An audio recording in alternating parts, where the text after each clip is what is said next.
and welcome to the One More Thing podcast. Today I am joined with Pastor Larry Baucom and Stacy Homan. Thank you guys for being here. So you guys did a phenomenal job this weekend. It's almost like you kind of know each other. So having conversations for a while, at least your whole life. So it was really great. I love the dynamic between you two, and it was a topic that is really close to my heart. I really try my hardest to embrace this concept of personal responsibility.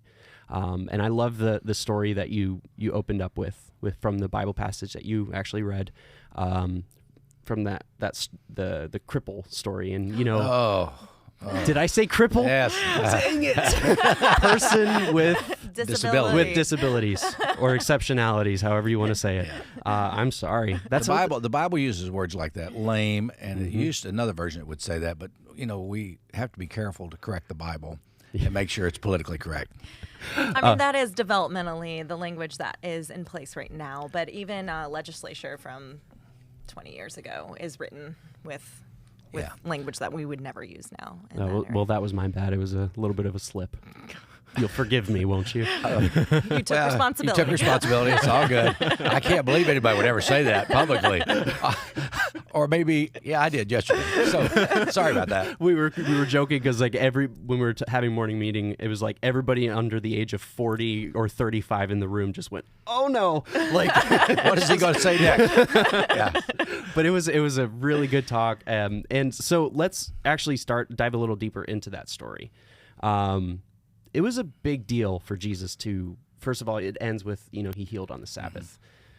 Kind of dive into a little bit more of the cultural relevance of that line, because he wasn't supposed to be healing on the Sabbath. That's correct. The religious rules in that day were you're not supposed to work on the Sabbath. You were allowed to walk like a Sabbath day journey was less than about a quarter mile. And even in Israel, we're at the elevators. And Stacy, tell us about those elevators. Yeah, on the Sabbath when we were in Israel, you get on the elevator and you don't push a button. The elevator just stops at every floor. It was a Shabbat elevator? Yeah, the Shabbat. Yeah. And that's the word for Sabbath in Hebrew, Shabbat.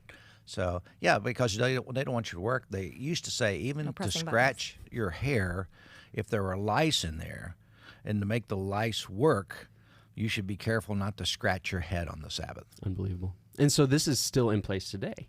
Yeah, that's when we were there just a couple years ago. We had that. So I think the reason I love this story is because it shows the heart of Jesus. Mm-hmm. It shows like, hey, you guys are focused on the rules. You're focused on being hyper-religious. But I'm here to tell you, above all else, we should be compassionate and love our neighbor. And the other statement, man was not made for the Sabbath, but Sabbath was made for man. And the point of the whole thing is everyone needs to take a day off. And if you don't take a day off, you're not hurting God, you're hurting yourself. So sometimes these rules take a life of their own. Mm-hmm. So all of a sudden the rules become, instead of giving you a break, they become oppressive, and they push us down. And that's not just true back then, it's also true today. Agreed. And so this whole concept of personal responsibility is obviously something that's really near and dear to your heart as well. It's part of our core values. We did a whole weekend on it as far as from our value series, and it is a really important concept, and I think people just need to be reminded of it every once in a while. And I actually love the way Jordan Peterson puts it in his book, set your house in order before you criticize the world. So what does that mean? I mean, I think it's something that, again, we all need to be reminded of. It's a lot easier, I think, to look around you and find things to fix in other people rather than owning your own difficulties and your own choices and your own empowering of yourself to make those decisions. And I think it's almost like the path that's easier is to criticize everyone else rather than kind of being critical of yourself. 100%. Another thing he says is if you're having trouble dealing with all the chaos around you, to make your own bed, clean your own room, which is even a little bit less than clean your whole house. Yeah. But he gets really strong about if you shouldn't try to govern a community if you can't even take care of your own space. Right. And I think that's so unless you can take personal responsibility for your life, how can you possibly have anything to share, to instruct, or try to criticize or correct anyone else? Well, I think you said it perfectly. It is so much easier to look outward and say, oh, well, this person has this going on, this person has this going on, they should fix this, as opposed to like looking internally It's a really hard thing for people to do. It's a painful process to internally look into your own faults and your failures and see what you can do to fix them. But that is the heart of personal responsibility. It's I'm looking inwards and I'm seeing the things that I failed at and I want to fix, as opposed to blaming others. Oh, the Brene Brown video was so good. It was so perfect. And I'm so glad you showed that. It had a good laugh. And I just think her concept and story and everything was so well put. So thank you for. And one of the things with Brene Brown that we talked about yesterday was how she does it. She talks about it from a very personal stance of her own issues with these things and how she's had to work through them. So it makes you, I think, less defensive when you hear it coming like from her own personal experiences. This is something she's had to deal with.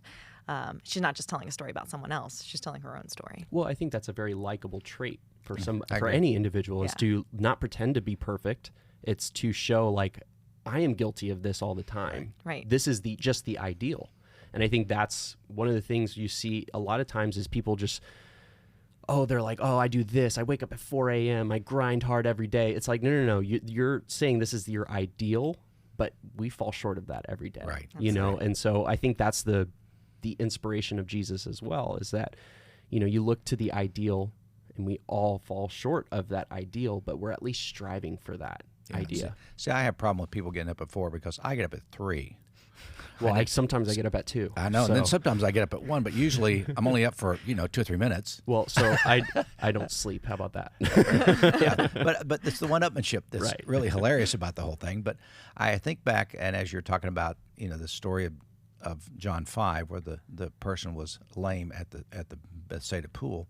But there's another story to where Jesus says, "Hey, if you've got why are you criticizing someone's splinter in their eye when you've got a 2x4 in your own?"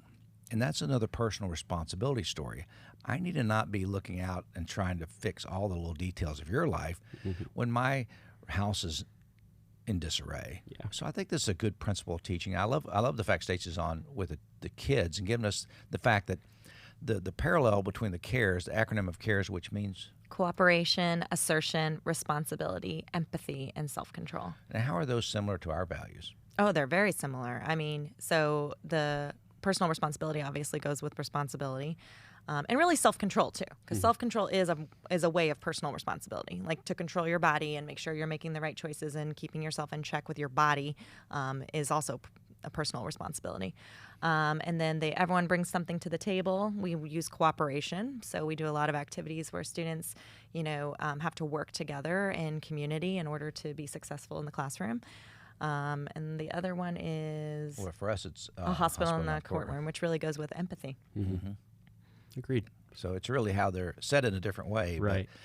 But they're human characteristics that, and this is what I wish I was taught these at a young age. I had to learn them over a lifetime, but now, thank goodness, we're teaching them to children, and your kids are in there too, and so are yours, and they're learning these basic fundamental lessons of life that will help them down the road to become more highly developed, lovable human beings. Yeah, and I think, I think that's one of the duties of the church is to help inspire people to be the best human that they can be. Agreed. And what does that look like? And I think that's one of the geniuses behind this practical prescription series is like, it's all basic stuff, but stuff you just need to be reminded of. And just Absolutely. Like way to look at certain situations, be like, yeah, no, that's actually a really good point. I never thought of it that way. Even diving into this teaching this weekend with Dad, I mean, it's put things in perspective in my life with some things that have even happened in the last 24, 48 hours with the kids and, just in my life and thinking of how I need to take responsibility.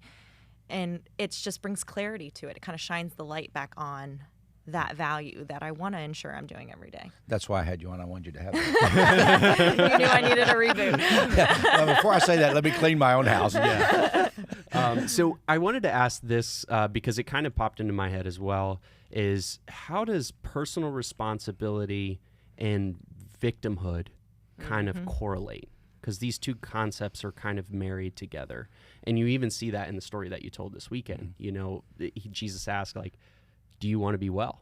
no one will help me. Exactly. Yeah. Exactly. Somebody takes my place every time. Right. We talked about that actually when we were I did. prepping for Yeah. it, and we went through kind of a level of, and that's one of the things when I'm dealing with students, they come in and they say things like, well, I was using bad, a great one is, I did throw that carrot at lunch, but it was because someone threw that carrot at me first. Right. And it's like, well, it doesn't really matter. We can talk about how to react differently, but at the end of the day, you are not the victim of that. You threw that carrot back. That was your decision. Right. And I think that's something we're constantly working on with Leighton and London, our girls. It's, especially Leighton. She is her favorite phrase is, it's not my fault, or, well, London did this. Well, London did that. And we try to reinforce the idea of you are in control of how you react. You are in control of your reaction to whatever it is that she does. So that idea of well, it's not my fault is pretty prevalent. And I think this message of personal responsibility is a really, really important one. And I think one that we've kind of lost, you know, We should teach it in the NFL. Because usually when they throw a flag for unsportsmanlike conduct, it's not the first person that gets the flag. It's the second person. It's the person who responds. So it's, why did you respond that way? Of course, he pushed you. Well, he pushed me, so I had to do this, and they throw the flag. So maybe if we learn these things at a younger age, people won't be throwing flags all our life at our response, no matter whether we're in the store or in traffic or whatever, having an argument with family or friends. We need to just make sure we take a deep breath and not retaliate, and take personal responsibility. I have something in this. Maybe it's my fault. Maybe I frustrated them. Maybe I said, I don't know, but I need to be a little more careful. Yeah. And I think that, oh, sorry, go ahead. I was just going to say, one of the questions I ask students when they're in the mode of making excuses for, their behavior is, well, whose responsibility is it to make that choice? Or whose responsibility was it to make a choices at lunch today? And you watch them kind of be like, because they know the answer. Right. The answer is me. Right. And you're just you keep reinforcing that with them. And you see students really own this because you see them come in differently, they kind of hang their head and they'll kind of give me the answers before I even ask the questions. I know that was my responsibility. I shouldn't have reacted that way. I should have done this or this or this. And you can kind of watch them learn to coach themselves, which obviously is the end goal, is not for me to be the one coaching them, but for them to have that internal monologue to do so. Yeah, and it is an uncomfortable topic in conversation. Jordan Peterson gets a lot of flack for this concept. Oh, make your bed. It's just, but it reveals a lot of insecurity and truth in a lot of people that they don't want to face. Agreed.